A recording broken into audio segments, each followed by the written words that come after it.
अस्सलामुअलैकुम class, this is Mohammad Hashim से and you guys are watching mathematics में हाशिम से। बट अपनी आज की क्लास को आगाज करते हैं। आज की इस पर्टिकुलर लेक्चर के अंदर एनईडी की सीट डिस्ट्रीब्यूशन को हम सीख रहे होंगे 2024 के हवाले से। एनईडी ने अभी कुछ देर कबल आधे घंटे पहले 20 मिनट पहले तकरीबन 2024 की सीट डिस्ट्रीब्यूशन को अनाउंस किया है। इसका मतलब क्या है, इस सीट डिस्ट्रीब्यूशन के मायने क्या होते हैं? देखो, जब तक आपको ये नहीं पता होगा ना कि आपका कंपटीशन क्या है, जब तक आपको ये नहीं पता होगा कि भाई आप किस चीज से लड़ रहे हो, आप कहां पे एडमिशन लेना चाह रहे हो, उसके अंदर क्या खास बातें हैं, तब तक आपको एडमिशन में सक्सेसफुल नहीं हो सकते। तो भाई आपको सीट डिस्ट्रीब्यूशन समझना जरूरी है कि अगर आप फॉर्म फिल कर रहे हो तो आपको मालूम होना चाहिए सीट्स किस डिपार्टमेंट के अंदर कितनी होती हैं। बहुत सारे बच्चों का क्वेश्चन था मुझसे कि सर इस दफा एआई का सॉफ्टवेयर का मेरिट क्या होगा। तो भी मेरिट के हवाले से मैंने एक वीडियो ऑलरेडी बनाई हुई है, मगर यहाँ पे आपको मैं बताऊंगा कि भाई इस दफा एआई डेटा साइंसेस ऑफर ही नहीं हो रहे, आपको पता ही नहीं होगा। बहुत सारे बच्चों को ये नहीं मालूम होगा कि प्री मेडिकल का बच्चा इस दफा कितनी फील्ड्स पे अप्लाई कर सकता है। या बहुत सारे बच्चों का क्वेश्चन होता है कि सर मैंने सीएस पढ़ा हुआ है, क्या मैं मैकेनिकल साइड पे, इलेक्ट्रिकल साइड पे, केमिकल साइड पे जा सकता हूं? तो भाई ये सारी बातें समझने के लिए हमें ये सीट डिस्ट्रीब्यूशन समझनी पड़ेगी। मगर उससे पहले हमें चंद बेसिक बातें मालूम अगर होंगी ना, तभी सीट डिस्ट्रीब्यूशन हमें समझ में आएगी। सीट डिस्ट्रीब्यूशन आपको उस वक्त तक समझ में नहीं आएगी जब तक आपको चंद बेसिक बातों का आइडिया ना हो। फॉर एग्जाम्पल, सबसे पहले आपको यह पता होना चाहिए कि मेरिट के ऊपर सीट मिलती है, यानी कि आप किसी भी कैटेगरी पे अप्लाई करोगे। एनईडी में अप्लाई करने के लिए यूजुअली तीन तरह की कैटेगरीज होती हैं। पहली कैटेगरी होती है नॉर्मल कैटेगरी, जिसको रेगुलर कैटेगरी भी कहा जाता है। इसका मतलब क्या होता है कि भाई आपने सिंपल टेस्ट के पैसे भरे, आप सिंपल जाके टेस्ट दोगे। टेस्ट के बाद आपके इंटर की या ए लेवल या ओ लेवल की इक्विवेलेंसी होगी, उसके ऊपर आपकी एक मेरिट डिटरमाइंड होगा, और उस मेरिट के ऊपर आपको ये वाली कैटेगरी के अंदर सीट्स मिलती हैं। अगर आपका अच्छा मेरिट होगा आपको अच्छी फील्ड मिलेगी, अगर आपका खराब मेरिट होगा तो आपको उसके हिसाब से जो फील्ड बची हुई होंगी वो मिल रही होंगी। ये होती है नॉर्मल की कैटेगरी। इसके अंदर सिंपल आपको नॉर्मल फीस पे करनी होती है टेस्ट की, जो इस दफा तकरीबन 4700 रुपए है। देन एनईडी के अंदर एक और कैटेगरी होती है, उसको कहा जाता है सेल्फ फाइनेंस की कैटेगरी, जिसके अंदर आपको 8,15,000 रुपए, 8,25,000 रुपए तकरीबन इस दफा आप लोगों ने पे करने हैं। और ये पैसे टेस्ट से पहले पे करने होते हैं, टेस्ट के बाद आप पे नहीं कर सकते। तो सेल्फ फाइनेंस की जो फीस है, इधर आप राउंड वन से पहले अप्लाई करते हो सेल्फ पे, राउंड टू से पहले भी कर सकते हो। तो भैया अगर राउंड टू होता है तो उससे पहले भी कर सकते हो। तो सेल्फ के पैसे होते हैं 8,25,000 रुपए। सेल्फ पे फायदा क्या होता है? फॉर एग्जाम्पल, अगर सॉफ्टवेयर इंजीनियरिंग नॉर्मल मेरिट के ऊपर 85 पे क्लोज हुई है, तो सेल्फ के ऊपर वो तकरीबन 79 टू 80 के ऊपर क्लोज हो रही होगी। तो अगर किसी बच्चे ने सेल्फ पे अप्लाई किया हुआ है, तो सिर्फ वही बच्चा जिस बच्चे ने सेल्फ पे अप्लाई किया हुआ है, नॉर्मल पे अप्लाई किया हुआ है, और उसकी परसेंटेज लेट सपोज 80 है, उसको मेरिट के ऊपर तो ऑब्वियसली सॉफ्टवेयर इंजीनियरिंग नहीं मिलेगी, तो वो सेल्फ के ऊपर ले सकता है।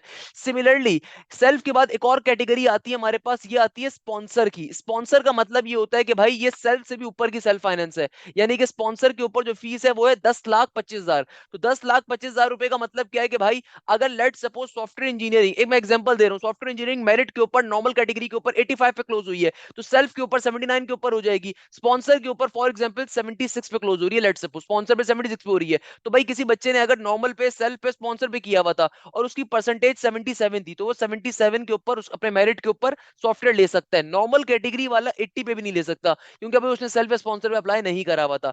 यूजुअली नॉर्मल कैटेगरी की सीट सबसे ज्यादा होती हैं। ये तो तीन बेसिक तरह की सीट्स की टाइप होती हैं। अच्छा, दूसरे नंबर के ऊपर सबसे इंपॉर्टेंट क्वेश्चन ये आता है कि सर इस दफा एनईडी का मेरिट कैसे बनेगा, या फिर सर हमारा इस दफा हम कौन कौन सी फील्ड्स में अप्लाई कर सकते हैं, ये कैसे पता चलेगा? अब देखो बेटा, मेन वेबसाइट के ऊपर फ्रीक्वेंटली आस्क्ड क्वेश्चंस के नाम से आपको पीडीएफ फाइल मिल जाएगी। ये इस दफा अनाउंस कर दी गई है, अगेन ये भी आज आधा घंटे पहले आई है। इसके अंदर बहुत इंपॉर्टेंट चीजें लिखी हुई हैं। पहले नंबर के ऊपर वो तमाम बच्चे जिनकी फर्स्ट ईयर के अंदर 50% है, वो फिलहाल टेस्ट दे सकते हैं, कोई मसले की बात नहीं है, सही है ना? टेस्ट देने के लिए तो यार टेस्ट तो 40% वाला भी दे सकता है, टेस्ट देने में तो कोई मसला ही नहीं था। असल मसला क्या होता है? एडमिशन लेना। भाई एडमिशन उसी वक्त मिलेगा अगर आपका मेरिट अच्छा होगा, नॉर्मल सी बात है। और एनईडी ने अगले क्वेश्चन में बताया हुआ है कि भाई तुम्हारा मेरिट क्या होना चाहिए। एनईडी ने क्या कह रहा है कि भाई तुम्हारा मेरिट कैसे डिटरमाइंड होगा? तुम्हारा मेरिट डिटरमाइंड होगा उस कंडीशन के ऊपर कि आपकी फर्स्ट ईयर की 50% अगर आप सेकंड ईयर के अंदर मौजूद हो। एग्जामिनर ने यहाँ पे एनईडी ने क्वेश्चन नंबर 2 में साफ तौर पे लिखा हुआ है कि भाई कौन कौन बच्चा एलिजिबल है। वो तमाम बच्चे जो इस वक्त 2024 के अंदर सेकंड ईयर के एग्जाम देंगे, उनका फर्स्ट ईयर का रिजल्ट काउंट होगा। और वो तमाम बच्चे जो पहले एचएससी 2 का एग्जाम दे चुके हैं, पहले सेकंड ईयर का एग्जाम दे चुके हैं, तो उनका कंप्लीट इंटरमीडिएट का रिजल्ट काउंट होगा, पहली चीज। दूसरे नंबर पे एनईडी क्या कहता है कि भाई जो बच्चे इंप्रूवर हैं उनका लास्ट ईयर का रिजल्ट ही काउंट हो रहा होगा।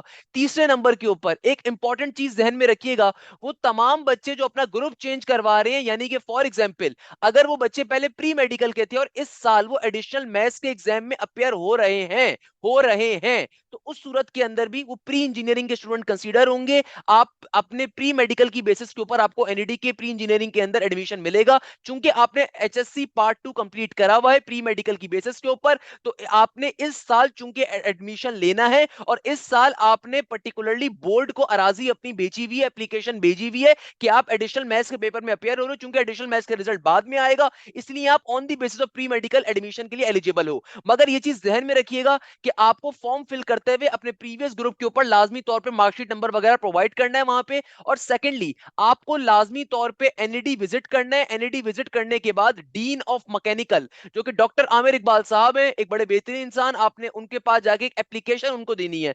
डॉक्टर आमिर इकबाल साहब, that is dean of mechanical, आपने उनको एप्लीकेशन देनी है कि सर मैं अपना ग्रुप चेंज कर रहा हूं, ग्रुप चेंज करने के लिए ये मेरी एप्लीकेशन है जो मैंने बोर्ड ऑफिस को ऑलरेडी सबमिट करवाई हुई है। जब एप्लीकेशन फॉर्म जा रही थी मैंने ऑलरेडी सबमिट करवाई हुई है, इस साल मैं एडिशनल मैथ्स में अपेयर हो रहा हूं, और जब तक ये रिजल्ट आएगा मैं उस वक्त तक कर सकता हूं।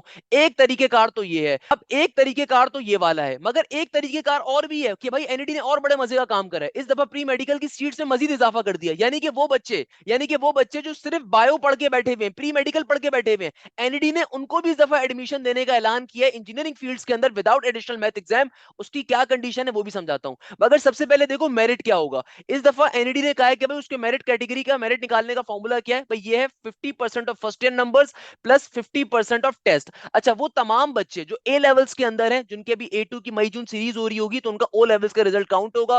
रिमेंबर दिस थिंग, वो तमाम बच्चे जो अभी ए लेवल्स के अंदर मौजूद हैं, जाहिर सी बात उनका ओ लेवल्स काउंट होगा। वो तमाम बच्चे जो सेकंड ईयर के अंदर, उनका फर्स्ट ईयर का रिजल्ट सिर्फ काउंट होगा। तो भाई एनईडी का मेरिट फॉर्मूला क्या है, फर्स्ट ईयर की 50% प्लस 50% ऑफ टेस्ट। इसका मतलब क्या है कि लेट सपोज किसी ने ओ लेवल्स की इक्विवेलेंसी किसी की लेट सपोज 80 है, या फर्स्ट ईयर की परसेंटेज 80 है, तो बेटा 80 को सिंपल आप 0.5 से मल्टीप्लाई करोगे, प्लस का साइन लगाओगे। 50% ऑफ टेस्ट का मतलब क्या है कि लेट सपोज किसी बच्चे ने टेस्ट में 70 मार्क्स स्कोर करे हैं, तो 70 विल बी मल्टीप्लाई बाय 0.5। अब आप इसका अगर एवरेज लोगे ना तो क्या बन जाएगा, 0.5 multiply by 80 it will become 40, और 0.5 प्लस का 70। तो भाई देखो, अगर 0.5 को 70 से मल्टीप्लाई करूंगा तकरीबन ये 35 बन जाएगा। तो 40 प्लस के 35 का मतलब क्या है, 75। यानी कि बच्चे का जो मेरिट बनेगा ना वो 75 बनेगा।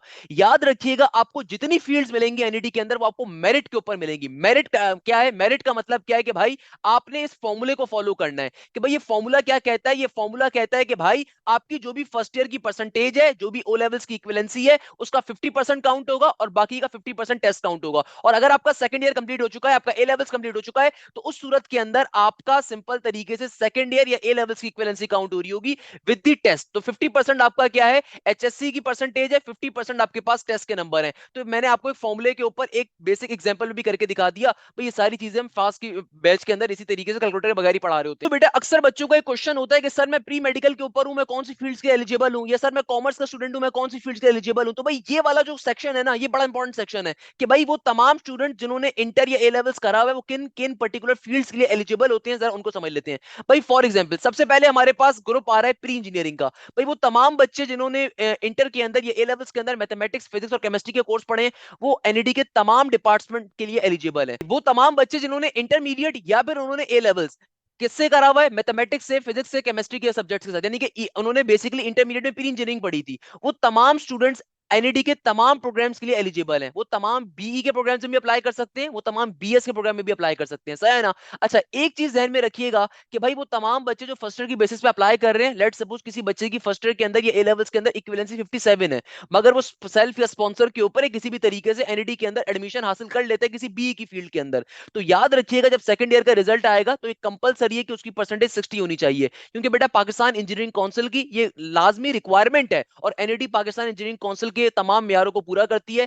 एनईडी की डिग्री वॉशिंगटन अकॉर्ड से वेरीफाई होती है, तभी हमारा इंजीनियर जब अमेरिका जाता है तो उसको कोई इजाफी टेस्ट देना नहीं पड़ता। दैट्स द रीजन कि एनईडी 60 के ऊपर कंप्रोमाइज नहीं कर सकती। तो भाई वो तमाम बच्चे अगर उनकी परसेंटेज कम होगी, वो अभी तो वो टेस्ट दे देंगे, मगर कल को अगर उनका एडमिशन हो जाता है और उनकी सेकंड ईयर में या तो फेल हो गए, अगर तो सेकंड ईयर में उनकी परसेंटेज 60 या 60 से बिलो आ गई, तो अगर वो बीई की फील्ड के अंदर होंगे, बैचलर्स ऑफ इंजीनियरिंग के अंदर वो होंगे, तो बेटा उनका एडमिशन कैंसिल हो जाएगा। तो याद रखिएगा कि भाई यहाँ पे साफ तौर पे लिखा हुआ भी है कि 60% या अब इसके लिए क्राइटेरिया है कि भाई आपके एचएससी के अंदर, एचएससी का मतलब क्या है, अगर आपका 3 महीने के बाद सेकंडरी का रिजल्ट आता है तो एटलीस्ट आपकी 60% लाजमी होनी चाहिए, और 50% है बीएस के लिए। तो मैंने बाद में पहले भी आपको समझाया था। खैर वापस आते हैं, वो तमाम बच्चे जिन्होंने इंटरमीडिएट प्री मेडिकल से करा है, तो इस दफा वो किन किन फील्ड्स में अप्लाई कर सकते हैं, उनकी क्राइटेरिया एनईडी ने डिफाइन करा हुआ है कि भाई वो बायोमेडिकल में कर सकते हैं, बीएस इन कंप्यूटर साइंस में कर सकते हैं। अच्छा याद रखिएगा, जो भी आपके पास आर्टिफिशियल इंटेलिजेंस है, डेटा साइंसेज है, साइबर सिक्योरिटी है, वो बीएस इन कंप्यूटर साइंस के अंदर ही इन्वॉल्व हो रही है।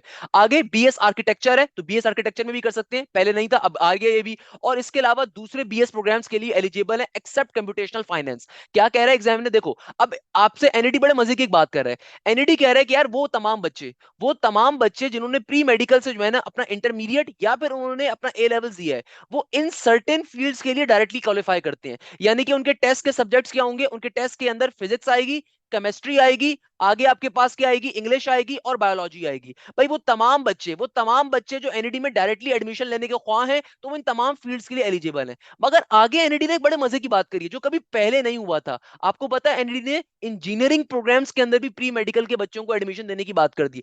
एनईडी कहता है कि भाई सर्टेन इंजीनियरिंग प्रोग्राम्स, जो कि प्रोग्राम हम मेंशन कर रहे हैं उनके अलावा, जो ऊपर हैं उनके अलावा, वहां पे हम लोग प्री मेडिकल के बच्चों को एडमिशन देंगे, मगर एक कंडीशन के ऊपर कि उन्हें अपने, अगर वो एडमिशन हासिल करते हैं तो उन्हें अपने यूनिवर्सिटी के पहले सेमेस्टर में आने के बाद mathematics first year second year का एक कोर्स होगा जिसको लाजमी तौर पे क्लियर करना होगा। अगर वो क्लियर कर लेंगे विद इन फर्स्ट ईयर, तो भाई उस सूरत के अंदर उनका एडमिशन बरकरार रखा जाएगा, अदरवाइज उन्हें निकाल दिया जाएगा। क्योंकि ये पाकिस्तान इंजीनियरिंग काउंसिल की रिक्वायरमेंट होती है कि भैया प्री मेडिकल का बच्चा इंजीनियरिंग के प्रोग्राम्स में नहीं आ सकता। तो जाहिर सी बात है एनईडी क्या कह रहा है, एनईडी आपसे क्या कह रहा है कि भाई वो तमाम बच्चे जो बायोमेडिकल कंप्यूटर साइंस आर्किटेक्चर, यानी कि ये वाले जो नॉर्मल प्रोग्राम्स है ना जिसके अंदर बायोमेडिकल का बच्चा, जिसमें मेडिकल का बच्चा वैसे एलिजिबल होता था, कहते हैं अगर इनके अलावा किसी और इंजीनियरिंग प्रोग्राम्स के, जैसे इलेक्ट्रिकल इंजीनियरिंग है, केमिकल इंजीनियरिंग है, टेक्सटाइल इंजीनियरिंग है, अगर मेडिकल का बच्चा उनमें एडमिशन लेना चाहेगा तो इस दफा हम उसके अंदर भी उसको एडमिशन देंगे, मगर एक शर्त के ऊपर एडमिशन देंगे कि उसको एक additional non credit hour course पढ़ना पड़ेगा,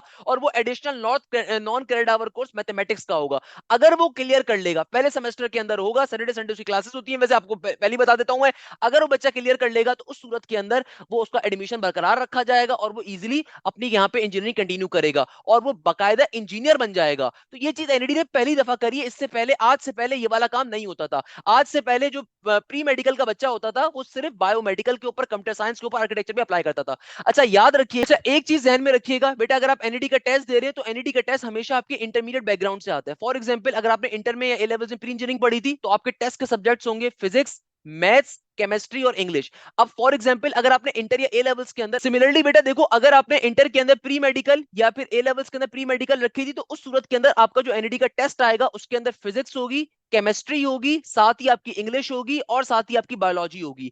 इररिस्पेक्टिव कि आप इन डिपार्टमेंट में एडमिशन लो या इंजीनियरिंग डिपार्टमेंट में एडमिशन लो, कोई फर्क नहीं पड़ता। आप किसी भी डिपार्टमेंट के लिए टेस्ट दे रहे हो ना, आपके टेस्ट के सब्जेक्ट हमेशा सेम होते हैं, टेस्ट एक ही होता है बेटा, सही है ना। और आगे यहाँ पे इसने लिखा हुआ है कि भाई बीएस प्रोग्राम्स के अंदर कौन कौन से प्रोग्राम्स हैं, मैं ऑलरेडी आपको बता चुका हूँ कि भाई all the BS programs except BS computer science और बीएस इन कंप्यूटेशनल फाइनेंस। उनके अलावा जो है ना आप क्या कर सकते हो, आप पर्टिकुलरली उसके अंदर 50% का एडमिशन और ब्ला ब्ला ब्ला ब्ला वो होना चाहिए, वो तो नॉर्मल सी बात है, मैंने पहले बता दी। अच्छा, वो तमाम बच्चे जिन्होंने इंटर या ए लेवल्स कंप्यूटर साइंस से करा है, तो भाई मैंने जैसे आप लोगों को पहले भी बताया था कि वो तमाम बच्चे जिन्होंने इंटर जनरल साइंस से करा हुआ है, यानी कि कंप्यूटर के सब्जेक्ट तक केमिस्ट्री नहीं पढ़ी थी, तो वो बच्चे हर इंजीनियरिंग फील्ड के अंदर एडमिशन लेने के लिए एलिजिबल हैं।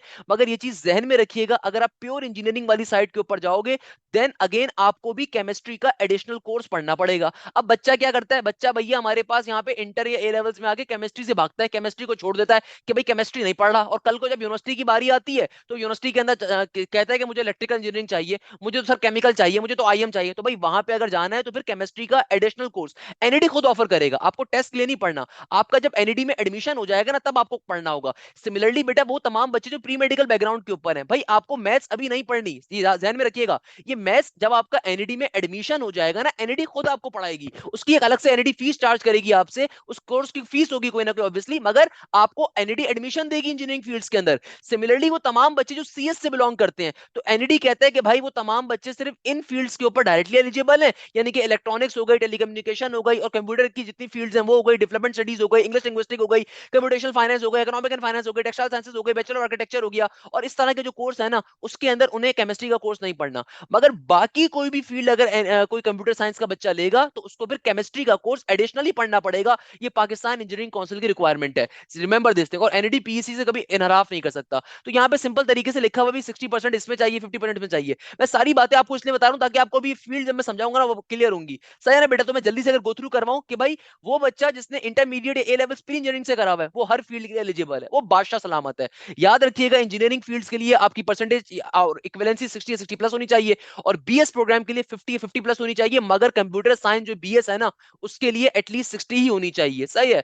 दूसरे नंबर के ऊपर एनईडी आपसे कहता है कि भाई वो तमाम बच्चे जो प्री मेडिकल बैकग्राउंड के ऊपर हैं वो इस दफा ना सिर्फ सर्टेन इंजीनियरिंग फील्ड्स के लिए एलिजिबल हैं बल्कि साथ साथ बीएससीएस के लिए, बायोमेडिकल इंजीनियरिंग के लिए एलिजिबल हैं। और याद रखिएगा उनका जब एनईडी में एडमिशन होगा तो एनईडी खुद से उन्हें फिर मैथ्स का कोर्स पढ़ाएगा अगर वो सर्टेन इंजीनियरिंग डिपार्टमेंट्स के अंदर एडमिशन लेने के ख्वाह है। तो एनईडी उनका खुद से बैठ के जो है ना उनको मैथ्स की तालीम देगा फर्स्ट सेमेस्टर के अंदर जब उनका एडमिशन एनईडी में हो जाएगा। मैं भी बताऊंगा कौन से डिपार्टमेंट्स हैं वो। खैर वापस आते हैं। सिमिलरली जो सीएस के स्टूडेंट्स हैं इनका इंटर या ए लेवल सीएस के ऊपर है तो एनईडी उनके बारे में बता रहा है कि बेटा देखो आप जो है ना जो सीएस के प्रोग्राम्स हैं उनके अंदर तो आपको केमिस्ट्री का कोर्स नहीं पढ़ना होगा, मगर जब कल को अगर आपका एनईडी में एडमिशन हो जाएगा किसी और डिपार्टमेंट में, मैकेनिकल के अंदर, आईएम के अंदर, आपका सिविल इंजीनियरिंग के अंदर कहीं और एडमिशन हो जाएगा तो वहां पे फिर आपको केमिस्ट्री का एक कोर्स इजाफी एनईडी कहेगा, मजबूर करेगा पढ़ने के ऊपर। क्योंकि देखो याद रखिएगा इंजीनियरिंग की जो बैकबोन है ना उसमें तीन सब्जेक्ट्स हैं, फिजिक्स है, मैथ्स है, केमिस्ट्री है। आप कोई भी इंजीनियर कभी बन ही नहीं सकते अगर आपको तीन सब्जेक्ट्स के ऊपर महारत नहीं है। You can never be a good mechanical engineer, you can not be a good structure engineer, you can not be a good industrial engineer. तो आपको फिजिक्स, केमिस्ट्री, मैथ्स पे अबूर हासिल होना चाहिए।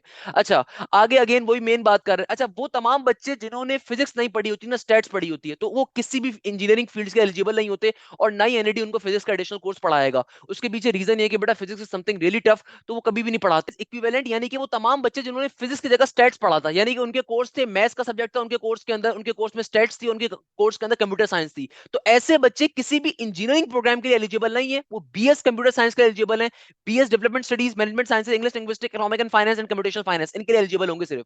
और नॉर्मल सी बात है, फिर आगे उसने क्राइटेरिया लिखा हुआ है, ये वाले 60% वाले हैं, 50% वाले हैं, ब्ला ब्ला ब्ला। अच्छा भाई, वो तमाम बच्चे जो कॉमर्स की फील्ड से बिलोंग करते हैं जिनका इंटर या ए लेवल्स कॉमर्स से है, तो भैया उनके टेस्ट के अंदर क्या होगा कि भाई वो किसी भी इंजीनियरिंग प्रोग्राम के एलिजिबल नहीं है, वो सिर्फ management sciences, English linguistic, economic and finance, development studies के एलिजिबल हैं। अच्छा, एक चीज ध्यान में रखिएगा भाई, आपका जो भी एनईडी का टेस्ट होगा ना, एनईडी का टेस्ट आपके इंटरमीडिएट के सब्जेक्ट्स पे डिपेंड करेगा। तो आपने फॉर्म फिल करते हुए बहुत तरीके से अपने सब्जेक्ट को सेलेक्ट करना है। मैंने कल जो वीडियो बनाई थी, जो लास्ट वीडियो बनाई थी एनईडी का फॉर्म फिल करने वाली, उसको लाजमी तौर पे देखिएगा। उसके अंदर मैंने एक एक स्टेप करके आपको दिखाया है। भाई फॉर एग्जांपल जो ये वाले बच्चे हैं, जो ये वाले बच्चे हैं हमारे ऊपर कंप्यूटर साइंस वाले, इनके टेस्ट के सब्जेक्ट्स क्या होंगे? फिजिक्स आएगी बेटा आपके टेस्ट के अंदर, कंप्यूटर आएगी, मैथ्स आएगी और इंग्लिश आएगी। सही है ना?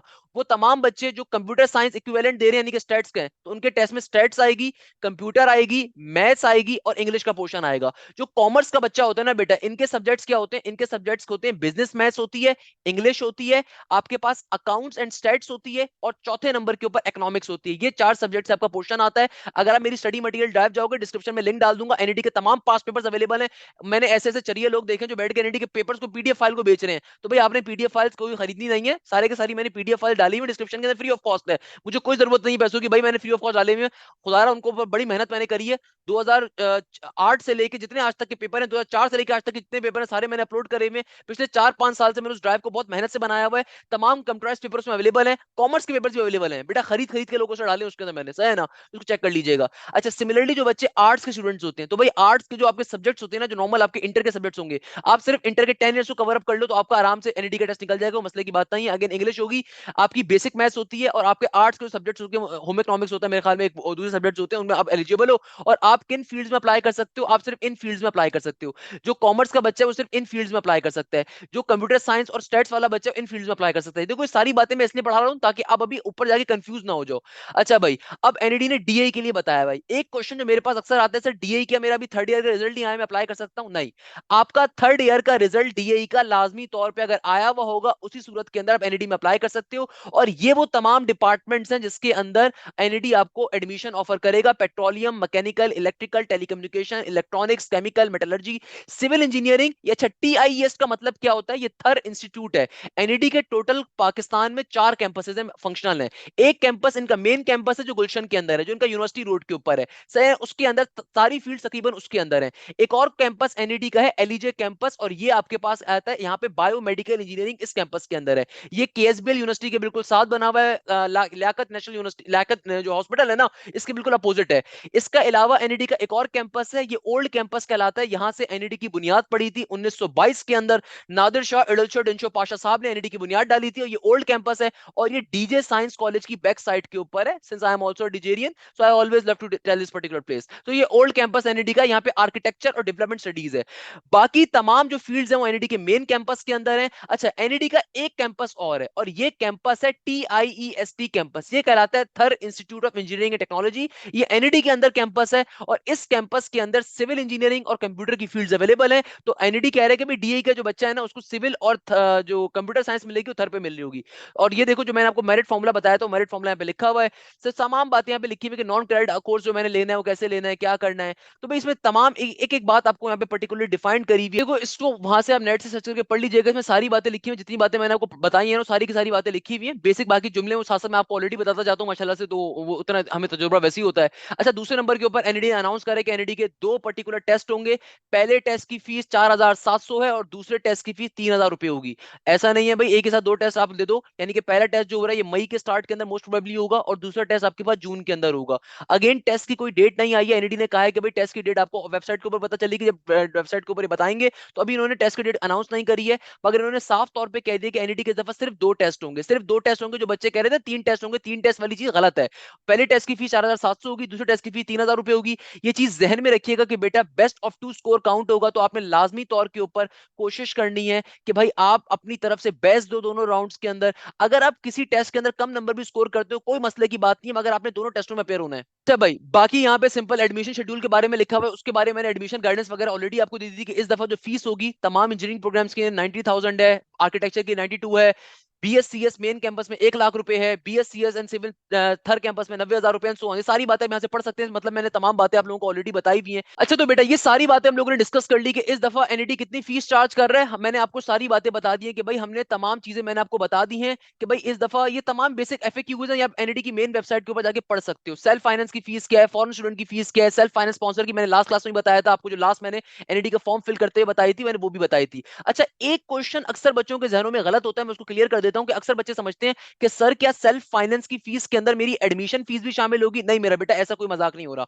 जो बच्चा सेल्फ पे अप्लाई करता है, वो सेल्फ के ऊपर जो बच्चा अप्लाई कर रहा है ना भाई, उसको टेस्ट से पहले फीस देनी है। सही है ना? स्पॉन्सर पे अप्लाई कर रहे हो, टेस्ट से पहले फीस देनी है। और अगर कल को आपका एनईडी में एडमिशन हो जाता है इंशाल्लाह ताला, तो भाई आपको एडमिशन फीस अलग देनी है। ये जहन में रखिएगा, एडमिशन फीस अलग देनी है, क्योंकि जाहिर सी बात है ना, सेल्फ के ऊपर तो आप इसलिए फीस दे रहे हो कि आपकी परसेंटेज कम है, आप डिजर्व नहीं कर रहे। तो इसका मतलब क्या होता है, जो इन बच्चों की मेरिट कम होता है वो सेल्फ पे अप्लाई करते हैं, स्पॉन्सर पे अप्लाई करते हैं, विच इज टोटली राइट। भाई अगर आपके पास पैसे हैं आप बिल्कुल कर सकते हो, कोई इशू की बात नहीं है, कोई मसले की बात नहीं है। मगर ये चीज जहन में रखिएगा भाई, इसका मतलब कतई तौर पर ये नहीं है कि आपको एडमिशन फीस नहीं देनी, आपको एडमिशन फीस नॉर्मली देनी है। तो जितने भी इंजीनियरिंग प्रोग्राम है, जितने BS प्रोग्राम है, सबकी एडमिशन फीस 90,000 रुपए है। आर्किटेक्चर की फीस 92,000 है, इंडस्ट्रियल केमिस्ट्री की फीस 91,500 है। और जो BSCS है, जो BSCS है मेन कैंपस वाला, उसकी 1 लाख रुपए फीस है। और जो आपके पास थर्ड कैंपस वाले हैं, उसकी भी 90,000 रुपए फीस है। दूसरे नंबर के ऊपर याद रखिएगा, जो आपके पास ये वाली जो फीस लिखी होती है ना, एडमिशन फीस, इसमें फर्स्ट सेमेस्टर की फीस भी शामिल होती है। एनईडी के अंदर जो सेमेस्टर फीस है ना बेटा, वो कितनी है वो भी बता देता हूं मैं, कि भाई फर्स्ट सेमेस्टर की जो फीस है ना, वो इन्हीं फीसेस के अंदर शामिल होगी। जो एडमिशन फीस आप पे करते हो, उसी के अंदर पहले सेमेस्टर की फीस शामिल होती है।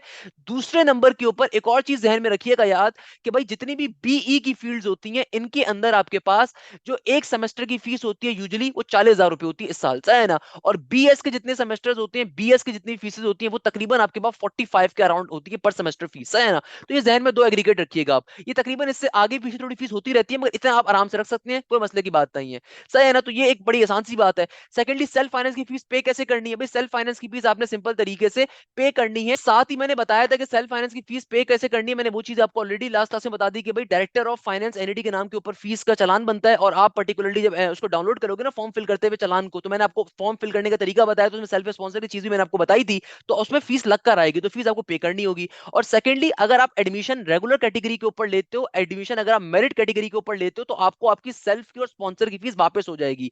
मगर ये चीज जहन में रखिएगा कि भाई सेल्फ या स्पॉन्सर के ऊपर आप टेस्ट के बाद अप्लाई नहीं कर सकते, टेस्ट से पहले अप्लाई करना है। या तो आप राउंड 1 से पहले अप्लाई करो, या आप राउंड 2 से पहले अप्लाई करो। ऐसा नहीं हो सकता कि आप राउंड 2 के बाद बोलो कि सर अब मेरा मेरिट कम बन रहा है, अब मुझे सेल्फ अप्लाई करना है। तो भाई भाई राउंड 2 के बाद भी ऑल्दो एनईडी आपको एक दफा मौका देगा, मगर वो उस वक्त देगा जब एडमिशन ओपन हो जाएंगे, एडमिशन बच्चों के स्टार्ट हो जाएंगे और फिर मेजरली सीट सारी खत्म हो जाएंगी। तो बेकार सीट जो बची हुई होती है ना, उस पर एनईडी फिर कहते हैं सेल्फ स्पॉन्सर के ऊपर दोबारा से एप्लीकेशन ओपन कर देता है। लास्ट की जो डिपार्टमेंट्स होते हैं ना, जिनको जो बच जाते हैं सेल्फ स्पॉन्सर पे, उसके ऊपर दोबारा ओपन करते हैं। तो हमेशा याद रखो, आप राउंड 1 से पहले या राउंड 2 से पहले आप आराम से फॉर्म के ऊपर जाके अपनी कैटेगरीज के अंदर सेल्फ स्पॉन्सर को टिक कर सकते हो, और राउंड 1 राउंड 2 दोनों से पहले पहले आप आराम से फीस पे आउट कर सकते हो। सेल्फ स्पॉन्सर के ऊपर आप अप्लाई फिर भी कर सकते हो। सेकंड नंबर के ऊपर सेल्फ स्पॉन्सर की फीस सिर्फ एक दफा पे करनी होती है। तो ये सारी बेसिक चीजें यहाँ पे लिखी हुई एनईडी के उस वेबसाइट पे आपको एफएक्यू मिल जाएगा। सेकंडली सबसे इंपॉर्टेंट चीज जो यहाँ पे मुझे आपको बतानी थी वो ये थी कि इस दफा एनईडी के 2 टेस्ट होंगे। जो 3 टेस्टों वाली खबर थी वो गलत खबर थी। 2 टेस्ट होंगे और होप सो पहला टेस्ट मई के स्टार्ट के अंदर होगा, दूसरा टेस्ट जून के मिड जून के एंड के अंदर होगा, मगर ज्यादा चांसेस ये जून के स्टार्ट के अंदर ही होगा। बट अगेन शेड्यूल अभी नहीं आया, शेड्यूल जैसे एनईडी अनाउंस करेगा I will be telling you guys.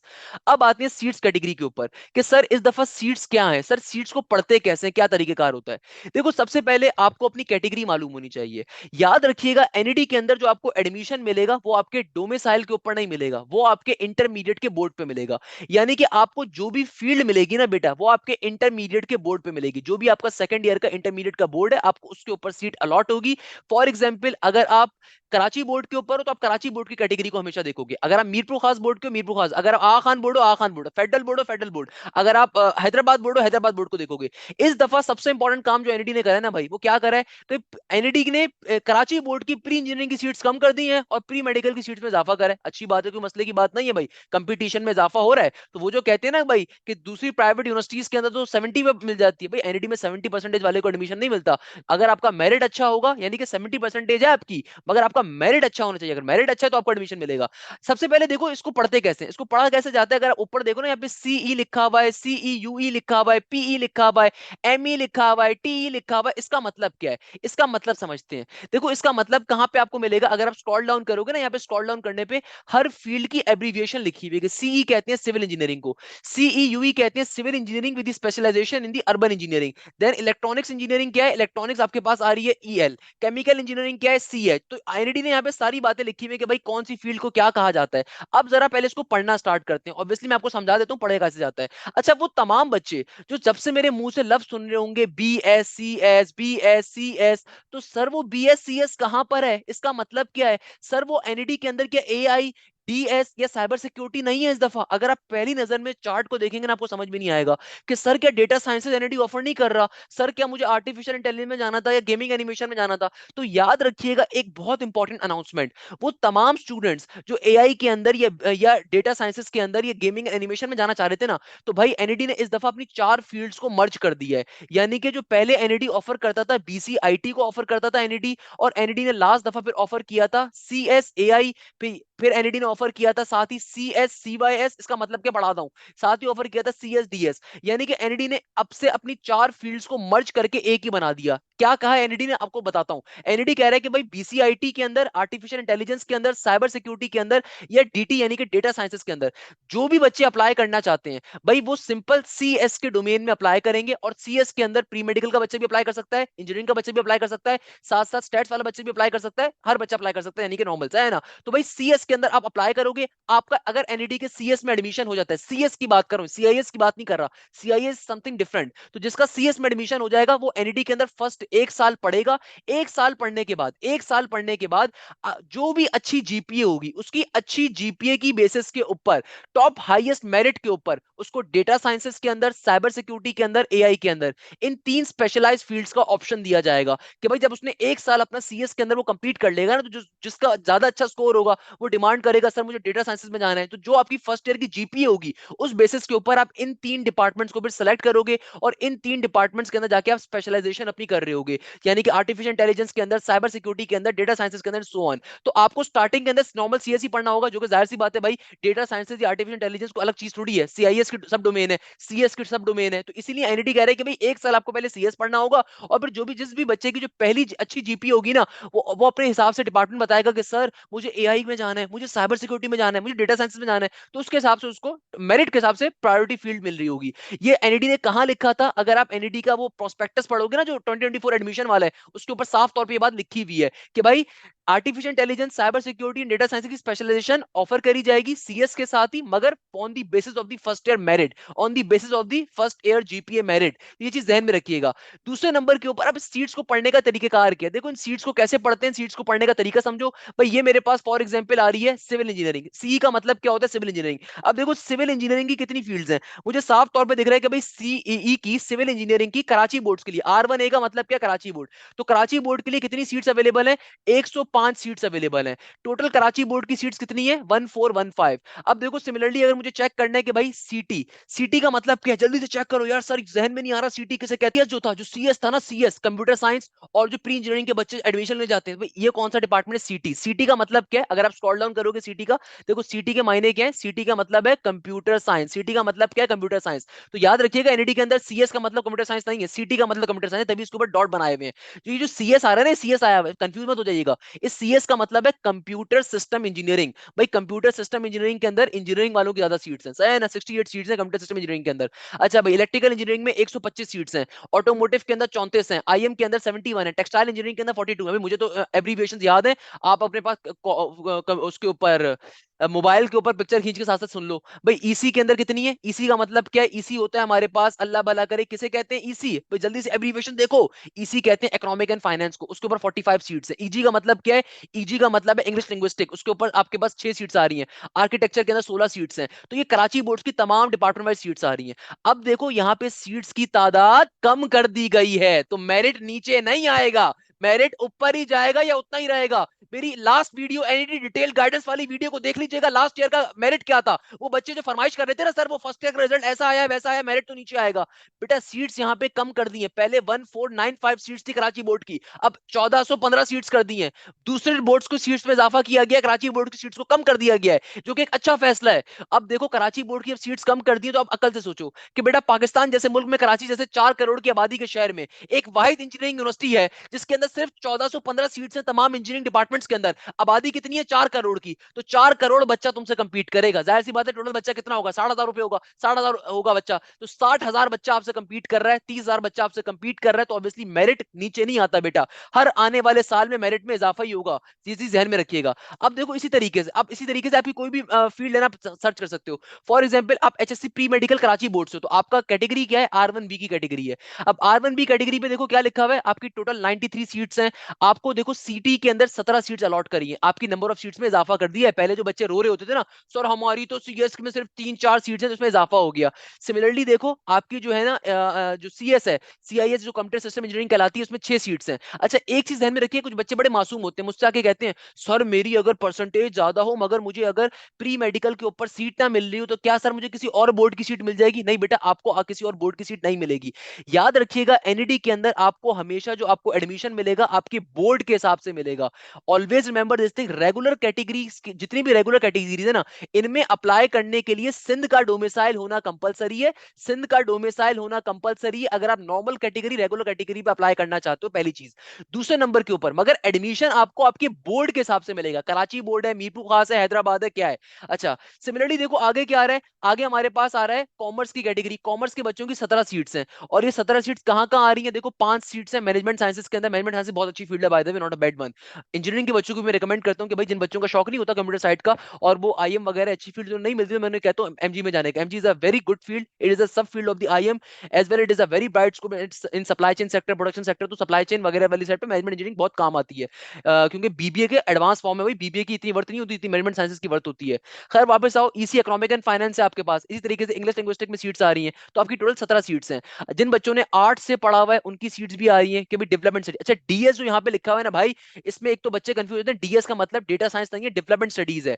याद रखिएगा NED AI development data sciences या साइबर सिक्योरिटी अलग से ऑफर नहीं कर रही इस साल से, बल्कि वो सीटी के अंदर, सीटी यानी कि जो बीसीआईटी था ना, यानी कि जो सीएस है उसी के अंदर वो मर्ज करके ऑफर कर रही है। मगर कैसे ऑफर कर रही है कि आप एक साल नॉर्मल कंप्यूटर इंजीनियरिंग पढ़ोगे, कंप्यूटर साइंस पढ़ोगे, उसके बाद आपकी जीपीए की बेसिस के ऊपर आपको आपका फर्दर स्पेशलाइजेशन अलॉट की जाएगी कि आए आप एआई में जाना चाहते हो, साइबर सिक्योरिटी में, या फिर डेटा साइंसेस के अंदर। अच्छा भाई आगे एग्जामिनर कहता है कि भाई आर्ट्स कि भाई डीए टेक्निकल बोर्ड वाले उनकी सीट्स एनईडी ने बताई हुई है कि भाई देखो इलेक्ट्रॉनिक्स के अंदर एक सीट है, केमिकल के अंदर अंदर एक सीट है। अच्छा, एक और चीज जो बड़े मजे की चीज थी जो मैं बताना भूल गया, जो बच्चे प्री मेडिकल बैकग्राउंड के ऊपर थे कराची बोर्ड के, आप देखो कि बेटा आपको यहाँ पे आईएम के अंदर सीट भी ऑफर हो रही है, टेक्सटाइल इंजीनियरिंग में भी सीट ऑफर हो रही है, IM in industrial manufacturing it is engineering field, electrical engineering भी ऑफर हो रही है, टेक्सटाइल साइंस भी ऑफर हो रही है। तो भाई ये डिपार्टमेंट्स में अगर आप एडमिशन लोगे तो याद रखिएगा आपको फिर साथ साथ एडिशनल मैथ्स का एग्जाम देना पड़ेगा, मगर एनईडी खुद वो आपको पढ़ाएगी, एनईडी पढ़ाएगी आपको, कराची बोर्ड से नहीं देना पड़ेगा। आपका जब एनईडी में एडमिशन हो जाएगा इन फील्ड्स के तब आपको देना पड़ेगा, और एनईडी आपको वो ऑफर करेगी, अगर आपको उस कोर्स की फीस देनी पड़ेगी, और फिर सैटरडे वाले दिन उसकी क्लासेस होती है, सही है ना,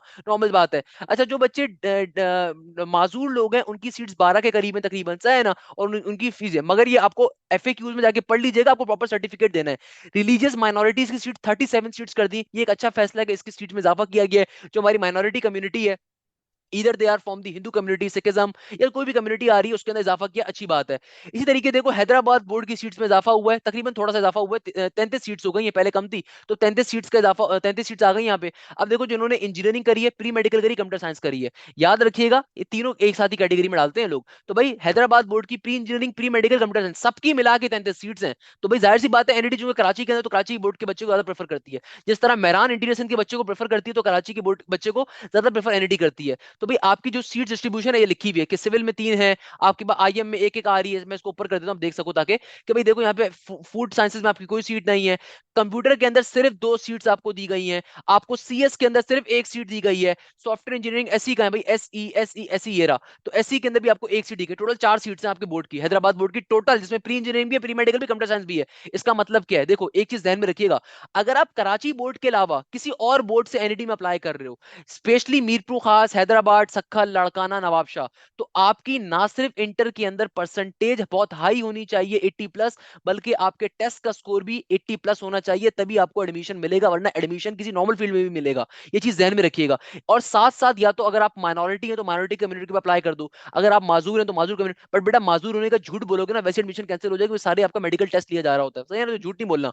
तो भाई कराची बोर्ड के अंदर तो एटलीस्ट चलता है कि आपकी अगर इंटर की परसेंटेज खराब भी है ना, टेस्ट में अच्छा परफॉर्म करके निकाल सकते हो मेरिट इंक्रीज। मगर चूंकि देखो यहाँ पे सिर्फ 33 सीट है पूरे हैदराबाद के लिए, तो आपको बहुत एक्स्ट्रा ऑर्डनरी मेहनत करनी है टेस्ट वगैरह में। तो हमारा एक न्यू बैच स्टार्ट हो रहा है 1 अप्रैल से, जिसके अंदर तमाम एनईडी के राउंड 1 की पूरी कंप्लीट तैयारी करवाई जाएगी, आप उसको ज्वाइन अप कर सकते हो। हमारा एक रिसेंट अभी बैच स्टार्ट हो रहा है एप्टीट्यूड का, आप उस बैच को ज्वाइन कर सकते हो, बहुत कम फीस है, पूरे पूरे के पूरे कोर्स की फीस जो आपके पास आ रही है तकरीबन 6,500 7,000 के करीब होती है। और तो आप उस बैच को ज्वाइन करने के लिए मेरे व्हाट्सएप नंबर पर रब्ता कर सकते हो। From the last 8 years we are teaching aptitude side for the नर्स, for the NED, for the Mehran, for the IBA, for the LUMS, and Alhamdulillah, from the last 3 consecutive years, my students are securing the top position in the NED, including the last 3 years, जिसके अंदर मेरे 2 positions holder थे बच्चे, दोनों की first positions थी। मैं तीसरे चौथे वाले की बात ही नहीं करता ना, वो तो अल्हम्दुलिल्लाह वैसी पोजीशन मेरी होती है, 90 प्लस स्कोर मेरे स्टूडेंट्स का वैसे ही अल्हम्दुलिल्लाह बहुत अच्छा होता है।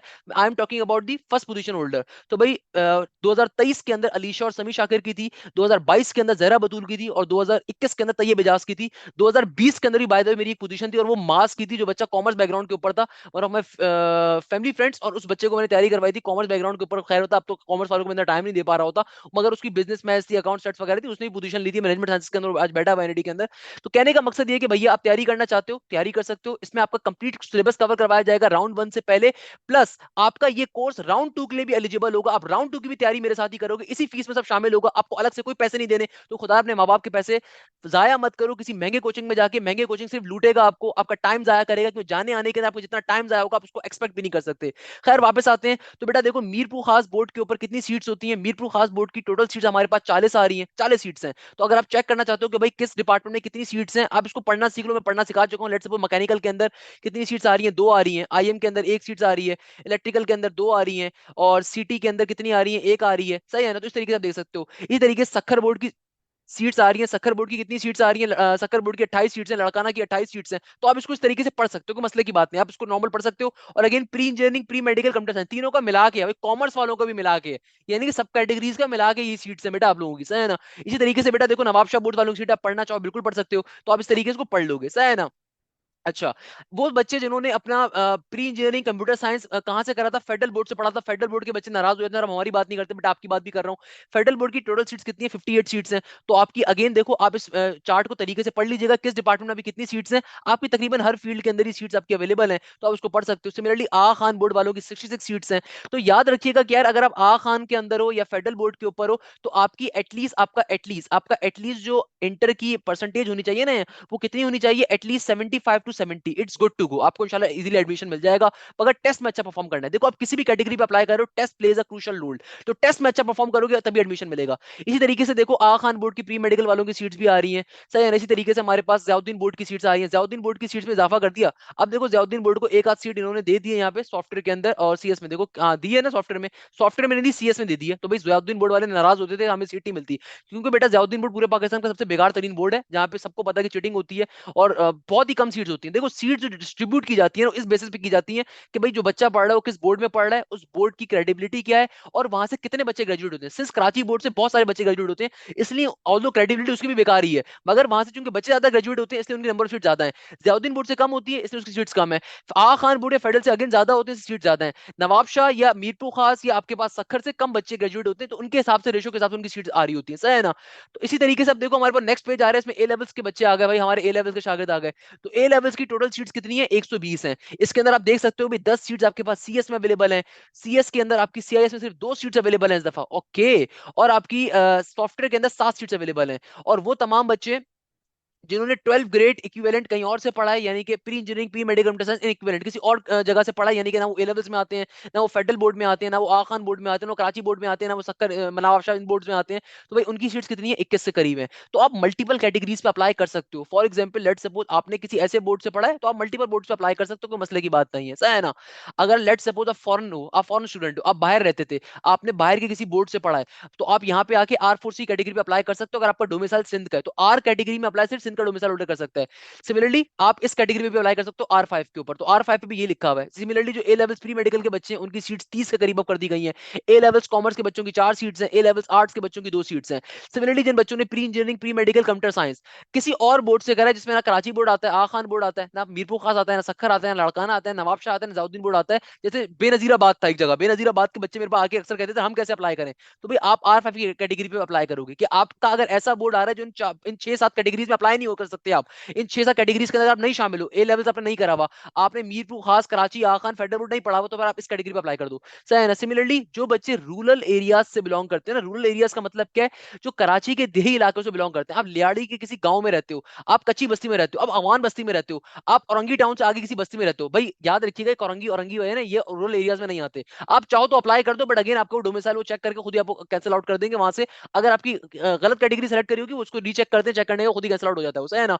तो भैया, वो बच्चे जो किसी रूरल एरियाज में रहते हैं ना, तो भाई सिंपल तरीके से कैटेगरी में अप्लाई कर सकते हैं। रूरल एरियाज का मतलब क्या? किसी गांव में रहते हो, जैसे मलीर से आगे गांव आ जाते हैं, सही है ना? वहां पे रहते हो, बिल्कुल अप्लाई कर सकते हो, इस कैटेगरी के ऊपर सीट्स अवेलेबल हैं। अच्छा, वो बच्चे जो एनईडी के सन्स या डॉटर्स हैं, उनके लिए सीट्स अलग हैं, टीचिंग स्टाफ अलग हैं। अच्छा, आउटस्टैंडिंग स्पोर्ट्स वुमेन और स्पोर्ट्समैन, इस चीज को एफएक्यू में जाके पढ़ लीजिएगा। मैंने बहुत डिटेल के अंदर इसको देख लिया था, यहाँ पे सॉरी, यहाँ पे लिखा हुआ है, सॉरी, इधर नीचे लिखा हुआ था एफ स्पोर्ट्समैन वाला। इसको मैं डिफाइन कर देता हूँ भाई। ये जो पीडीएफ फाइल है, डिस्क्रिप्शन में इसका लिंक डाल दूंगा बेटा। इस डिस्क्रिप्शन इसको जो तरीके से पढ़ लीजिएगा कि भाई मुझसे अक्सर बच्चे पूछते हैं, सर वो मैंने स्पोर्ट्स की कैटेगरी पे अप्लाई कर सकता हूं? तो बेटा उसमें साफ तौर पे लिखा हुआ है, तुमने नेशनल लेवल के ऊपर, सिंध लेवल के ऊपर अपने मुल्क को रिप्रेजेंट किया होना चाहिए, और तुम्हारे पास प्रॉपर सर्टिफिकेट्स होने चाहिए, चीजें होनी चाहिए। तो ये R9 कैटेगरी पे कौन बच्चा अप्लाई कर सकता है? देखो, हर कैटेगरी को यहाँ पे जो बातें मैं आपको बता रहा हूँ ना, एग्जामिनर ने सारी बातें एनईटी वालों ने यहाँ पे डिफाइन करी हुई है कि भाई लेट सपोज ये R9 कैटेगरी के ऊपर कौन सा बच्चा किस कैटेगरी पे अप्लाई कर सकता है, इसको थोड़ा सा पढ़ लीजिएगा, सारी बातें लिखी हुई है। तो R9 कैटेगरी के ऊपर ये मैं पढ़ रहा था, इसको साफ तौर पे लिखा हुआ है कि भाई कौन कौन से इसमें स्पोर्ट्स इंक्लूडेड है। एथलीट्स के अंदर बॉक्सिंग है, स्विमिंग है, रोइंग है, बास्केटबॉल है, क्रिकेट है, हॉकी है। तो आपने अपने मुल्क को नेशनल टीम पे रिप्रेजेंट किया हो, चैंपियन हो आप, नेशनल चैंपियन टीम के अंदर हो, आप नेशनल जूनियर टीम के अंदर हो, पाकिस्तान यूनिवर्सिटीज की टीम में रिप्रेजेंट किया हो, पाकिस्तान बोर्ड टीम हो, नेशनल जूनियर चैंपियनशिप हो। ये नहीं कि तुमने अपनी स्कूल की टीम में खेला हो, तुम बोलोगे सर मुझे R9 कैटेगरी में दे दें। अरे भाई, स्कूल की टीम में तो मैंने भी खेला था, स्कूल की टीम में थ्रो बॉल टीम में मैं था, इसका मतलब थोड़ी मुझे मिल जाएगा इसमें। तो भाई स्कूल इसमें स्कूल की टीम में डाल देना। अगर आप आपने नेशनल लेवल पे अपने आप को रिप्रेजेंट किया भाई उनकी कैटेगरी, क्योंकि जिन बच्चों ने मुल्क का नाम रोशन किया उनके लिए कैटेगरी होती है। जो हमारी डिंशो फैमिली से बिलोंग करते हैं, डिंशो फैमिली का मतलब क्या है भाई, सर हमारे सर नादिर शाह अडल शाह डिंशो पाशा साहब जो थे, जिन्होंने एनईडी की बुनियाद डाली थी, उनकी फैमिली से बिलोंग करते हैं, उनकी सीट्स अवेलेबल होती हैं। एलिजे फाउंडेशन, जिन्होंने एलिजे एलिजे फाउंडेशन क्या मतलब है भाई, इसको भी समझा देता हूँ।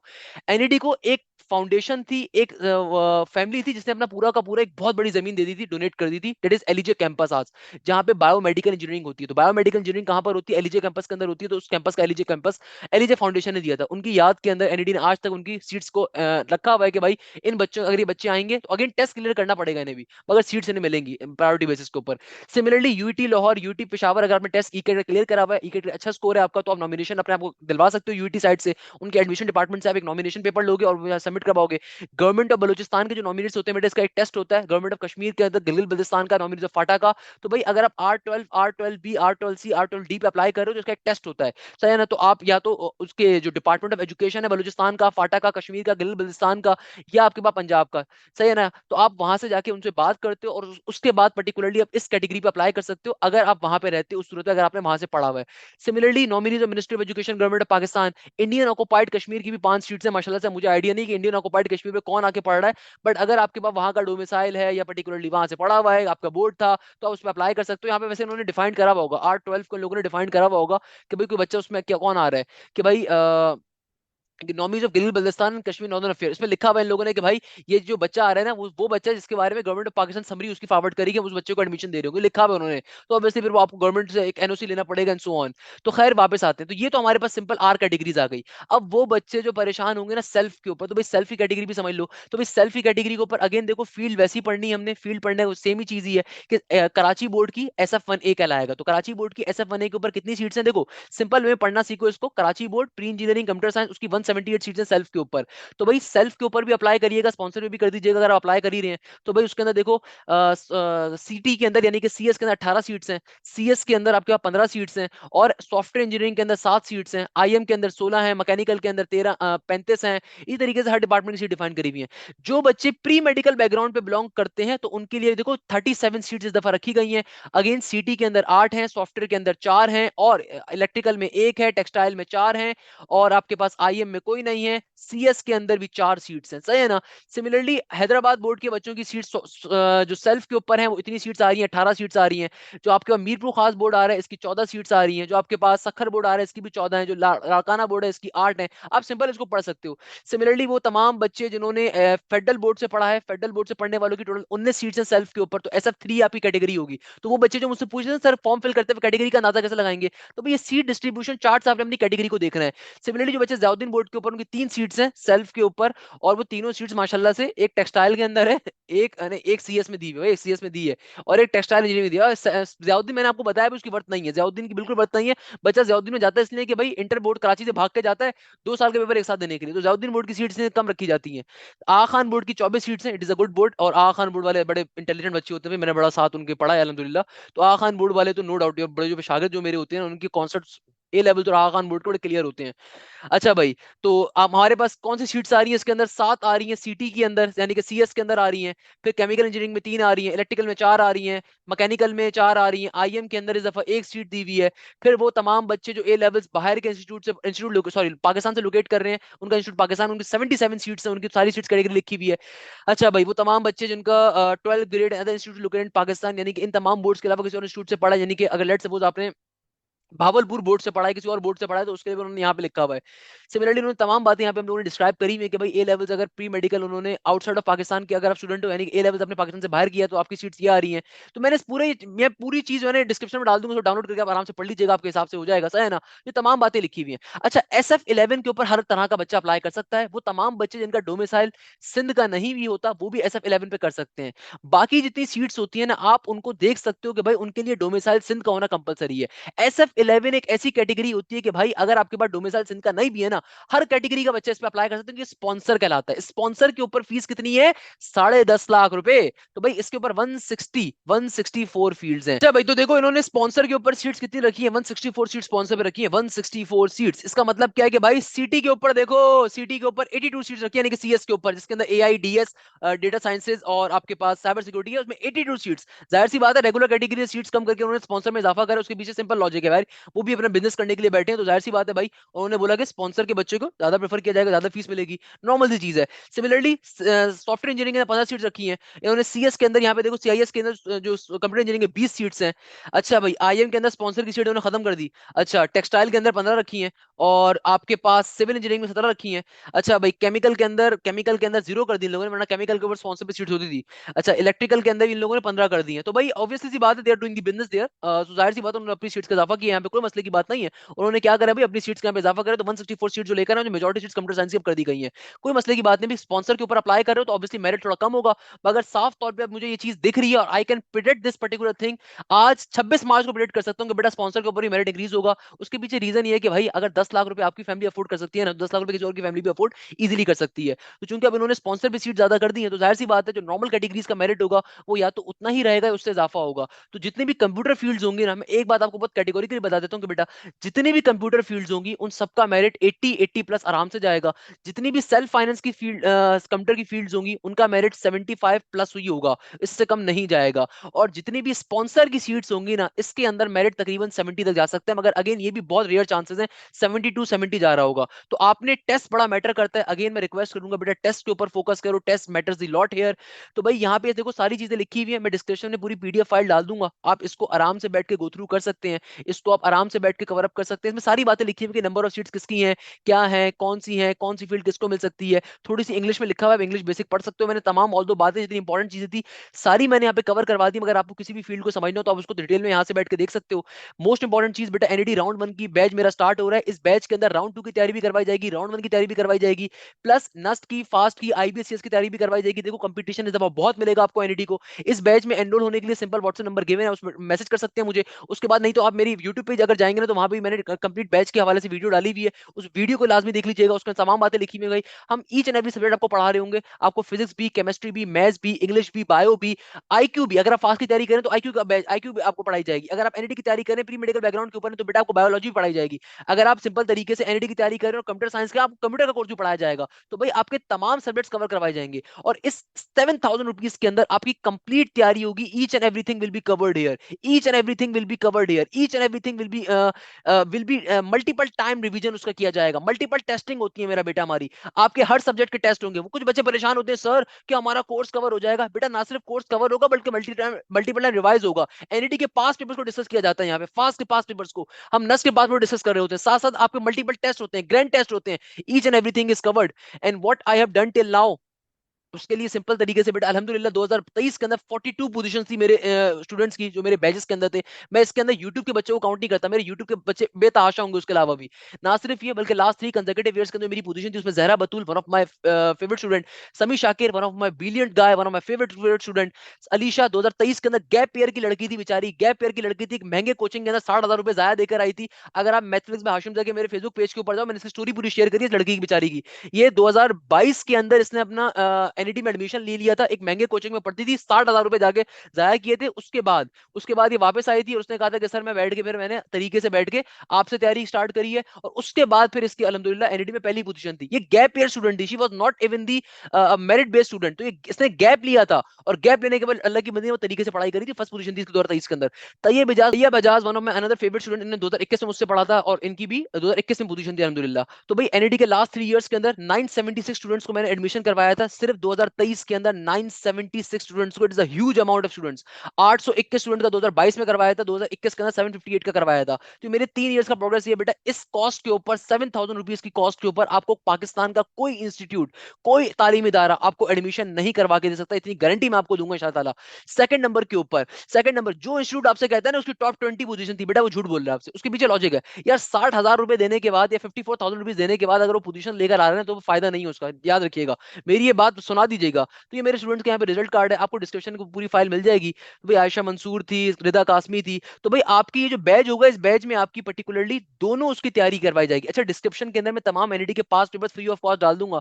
एक तो मेरे पास एक बच्चों ने मुझे स्क्रीनशॉट भेजा कि भाई कुछ लोग हैं वो एनईटी के पास पेपर्स की पीडीएफ बेच रहे हैं या बुक बेच रहे हैं और उसके पैसे ले रहे हैं। अरे भाई खुदारा अपने आपको भाई इन फजूल के लोगों से दूर रखा करो जो आपको पास पेपर्स की मंजन बेच रहे हैं। क्या भाई मैं आपको वैसे ऑथेंटिक पास पेपर्स प्रोवाइड कर दूंगा फ्री ऑफ कॉस्ट। डिस्क्रिप्शन को चेक करिएगा, डिस्क्रिप्शन के अंदर एनईटी के पास्ट पेपर्स का लिंक मौजूद होगा ड्राइव का, और उसमें तमाम पास्ट पेपर्स अवेलेबल हैं। सही है ना बेटा? तो अल्हम्दुलिल्लाह ये मेरा स्कोर था जो मैंने आपको दिखाया यहाँ पे। सेकंड नंबर के ऊपर जो एक लास्ट बात मैं आपसे करूंगा कि भाई इस बैच के अंदर आपकी राउंड 1 की तैयारी भी होगी, राउंड 2 की तैयारी भी होगी, दोनों राउंड्स की तैयारी होगी। स्पेशली अगर वो बच्चे साथ साथ आप फास्ट में अप्लाई कर रहे हो, या फिर आप दाऊद में अप्लाई कर रहे हो, या फिर आप कराची यूनिवर्सिटी में अप्लाई कर रहे हो, तो इसी बैच में वो सारी चीजें भी कवर करवाई जाएंगी। इसी बैच के अंदर आपकी नस के नेट 4 की तैयारी भी होगी। इसी बैच के अंदर आपकी प्यास की, जीआईकेआई की, कॉमसेट्स की तैयारी भी होगी। तो वो तमाम बच्चे जो मेरे पास आ रहे हैं भाई, आपको परेशान होने की जरूरत, each and everything I will be covering, each and everything I will be discussing, each and everything will be covering again and again. एक महीने के अंदर आपका राउंड 1 से पहले पूरा राउंड 1 का पहले कोर्स कवर करवाया जाएगा। उसके बाद राउंड 2 के लिए फिर अगेन आपको मल्टीपल टाइम रिवीजन करवाया जा रहा होगा। राउंड 1 से पहले आपका कंप्लीट कोर्स ना सिर्फ कवर करवाया जाएगा, बच्चे पूछ रहे हैं कैसे कवर करवाएंगे? भाई हमने 6-6 घंटे क्लास ली थी। मेरी सुबह, अगर मैं आपको मजे की बात बताऊं ना, रमजानों के अंदर मैं सुबह, मेरी अभी सुबह एक बैच की क्लास चल रही थी, सुबह 6 बजे से लेके 9 बजे तक मैं उनकी क्लास ले रहा था। उसके बाद जैसे ये चीज आई ना, ये seat distribution, and I was on the mark, यार नई बच्चों को गाइड कर देते हैं, सीट डिस्ट्रीब्यूशन डिफाइन कर देता हूँ, और पिछले 1.5 घंटे से मैं बोले जा रहा हूँ, मेरा गला भी पक चुका है। तो भाई आपको परेशान होने की जरूरत नहीं है। We will be covering each and every single topic for the round 1, और उसके बाद जब राउंड 2 होगा तो राउंड 1 की तैयारी भी साथ साथ आपको करवाई जाएगी पूरी। राउंड 1 से पहले आपको हम इंपॉर्टेंट टॉपिक्स क्रैश के लेवल के ऊपर पढ़ा रहे होंगे, मगर क्रैश नहीं होगा, मैं तो अपने सारी चीजें आपको पढ़ाऊंगा तकरीबन, चाहे वो कंप्यूटर हो, चाहे वो फिजिक्स हो, चाहे वो मैथ्स हो, चाहे वो इंग्लिश हो, चाहे वो बायोलॉजी हो। जो बच्चे हमारे पास एनईटी के अंदर एडमिशन लेने के हामिल हैं, और वो प्यारे बच्चे प्री मेडिकल बैकग्राउंड के ऊपर है, एमडी कैट के साथ साथ बायो की तैयारी भी कर रहे हैं, तो भाई अगर आप एमडी कैट की तैयारी कर रहे हो तो एमडी कैट भी इसी बैच में शामिल है। आपको अलग से एमडी कैट के किसी को पैसे देने की जरूरत नहीं है। इसी 7,000 में आपकी एनईटी और एमडी कैट की दोनों की तैयारी करवाई जाएगी। ध्यान में रखिएगा कि आपको अलग से पैसे देने की जरूरत नहीं है। भाई एमडी कैट के मेरे बैचेस अलग होते हैं, तो वो बच्चे जो एमडी कैट के लिए तैयारी कर रहे होंगे, साथ साथ एनईडी की एनएस की तैयारी करेंगे, वो भी इसी बैच में मेरे पास आएंगे, और उनकी ऑब्वियसली बायोलॉजी कवर करवाई जाएगी, साथ साथ फिजिक्स होगी, केमिस्ट्री होगी, और इंग्लिश होगी, और आईक्यू होगी। नॉर्मल सी बात है, एमडी कैट में लॉजिकल रीजनिंग होती है। तो कहने का मकसद है कि each and everything will be covered, और उस चीजों को हम साथ साथ लेके चल रहे होंगे। आपका राउंड 1 से पहले कंप्लीट कोर्स कवर करवाया जाएगा, साथ साथ आपके मल्टीपल पेपर्स कवर करवाए जाएंगे, आपके साथ साथ टेस्ट होंगे। जो चैप्टर हम पढ़ते जाएंगे फिजिक्स के अंदर, केमिस्ट्री के अंदर, मैथ्स में, उसका टेस्ट होगा। मेरी पूरी एक फैकल्टी होती है, मेरी पूरी एक टीम होती है। I am the head of this particular course, तो जाहिर सी बात है मैं आपको गाइड कर रहा होता हूँ। इसके अलावा मैथ्स को मैं पढ़ा रहा होता हूँ, तो ऑब्वियसली मैथ्स मैं पढ़ाऊंगा। सेकंड नंबर के ऊपर फिजिक्स सर बिलाल जिया पढ़ाएंगे, केमिस्ट्री और कंप्यूटर हमारे दूसरे टीचर पढ़ा रहे होते हैं, बायोलॉजी के डिफरेंट टीचर होते हैं। दूसरे नंबर के ऊपर आपके मल्टीपल टेस्ट होंगे, ग्रैंड टेस्ट होंगे, एनईटी के पास पेपर्स को कवर अप करवाया जा रहा होगा, और सेकंडली फिर आपको मेरी गाइडेंस तो ऑब्वियसली मिल ही रही होगी। तो आप हर चीज आपके लिए आसान ही है इंशाल्लाह ताला। तो यहीं पे इस क्लास को एंड करेंगे बेटा, इस उम्मीद के साथ कि आप जहां हैं जैसे हैं खैरियत से होंगे। मुझे बहुत सारी दुआओं में याद रखिएगा। जज़ाक अल्लाह, thank you so much. Hashim Zia signing of.